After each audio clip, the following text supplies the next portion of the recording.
Yaqob I was Negus of Ethiopia, and a member of the Solomonic dynasty. He was the eldest surviving son of Sarsadengel. According to E. A. Wallace Budge, Yaqob's mother was Empress Sina. Other sources suggest she was a Mebet Hego of the Beta Israel. Because Yaqob had at least 3 sons before his death, it is likely he was born no later than 1590. Most Ethiopian sources, including Tekel Sadik Mercuria, however, state that his mother was Hego, but that Empress Sina championed his right to the throne as she only bore Emperor Sarsadengel daughters, and hoped to dominate a long-term regency for the boy monarch. Life. Sarsadengel had intended to make his nephew Zardengel his successor, but under the influence of his wife Sina and a number of his sons-in-law, he instead chose Yaqob, who was 7 when he came to the throne, with Ras Antinatuus of Begemder as his regent.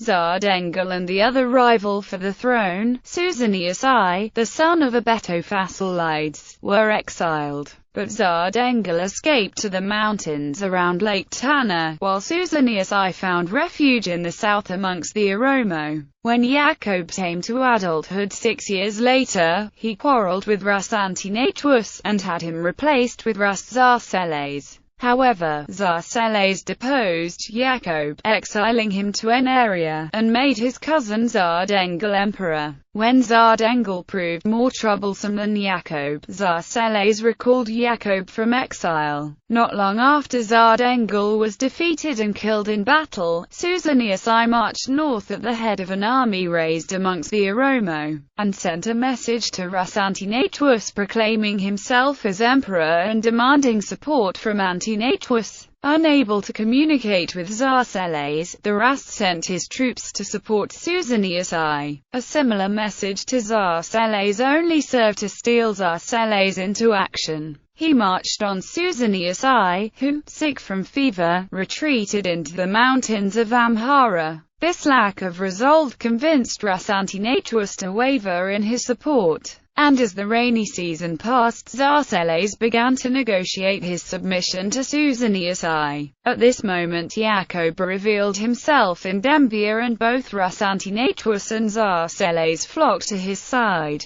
Susanius I managed to first surprise and decimate the forces of Zarseles at Mantadafa in Begemder. When Zarseles escaped to Yaqob's camp, the emperor's derision caused Zarseles to defect to Susanius I. For several days, the armies of the 2 rival emperors maneuvered in the mountains of Gojam, to at last meet in the Battle of Gol the 10th of March 1606. Where Yaqob and the Coptic Archbishop Abunapetros II were killed in battle, and his troops slaughtered. Issue: Yaqob had married some years before a foreigner named Nazarina, by whom he had 3 sons, one of whom had died before the Battle of Gol. Nazarina sent her surviving sons to safety in exile. Cosmas, the older, went south and was not heard of again. The younger, Sargakrestos, went to the safety of the kingdom of Senna, where he was treated well and came of age. When King Rabat proposed that Sargakrestos marry his daughter, Sargakrestos refused, and was forced to flee to another refuge, adopting Roman Catholicism while at Jerusalem. Eventually he found his way to Rome, and eventually to Paris, where he was given lodgings by Cardinal Richelieu. Sargakrestos died of pleurisy in 1638 at the age of 38. Thomas Pakenim provides a brief sketch of Sargakrestos' European life in his The Mountains of Rasselas,